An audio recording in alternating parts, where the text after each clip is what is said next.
उभ्या पिकावर चालवली जेसीबी. मच्छे बायपास रस्त्याचे काम पुन्हा सुरू. शेतकरी वर्गातून तीव्र संताप व्यक्त.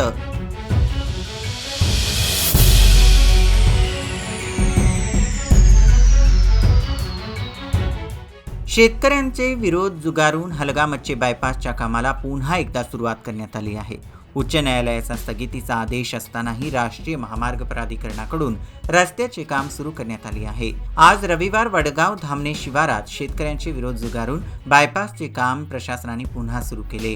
आज तिसऱ्या दिवशी सकाळी 10च्या सुमारास उभ्या ऊस पिकावर जेसीबी आणि क्रेन चालवल्याने शेतकरी वर्गातून तीव्र संताप व्यक्त करण्यात आला. सलग दुसऱ्या दिवशीही काम सुरूच ठेवण्यात आल्याने शेतकऱ्यांमधून संताप व्यक्त होत असून याविरोधात न्यायालयीन लढा देण्याची भूमिका शेतकऱ्यांनी घेतली आहे. शेकडो एकर सुपीक जमीन संपादित करून बेळगाव परिसरातील शेतकऱ्यांना देशोधडीला लावण्याचा प्रयत्न हलगा मच्छे बायपास रस्त्याच्या कामातून केला जात आहे. यामुळे सुरुवातीपासूनच शेतकऱ्यांनी तीव्र लढा दिला आहे. बऱ्याच वेळा तीव्र आंदोलन छेडून काम बंद करण्यात आले होते. 2022 मध्ये शेतकऱ्यांनी 0 पॉईंट निश्चित करून उच्च न्यायालयात दाद मागितली होती.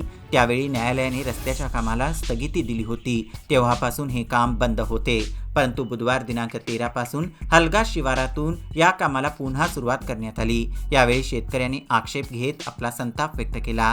हलगा मच्छे बायपासमध्ये मजगाव, मच्छे, वडगाव, शहापूर, येळ्ळूर, धामणे, जुने बेळगाव, हलगा येथील शेतकऱ्यांच्या सुपीक जमिनी संपादित करण्यात आल्या आहेत.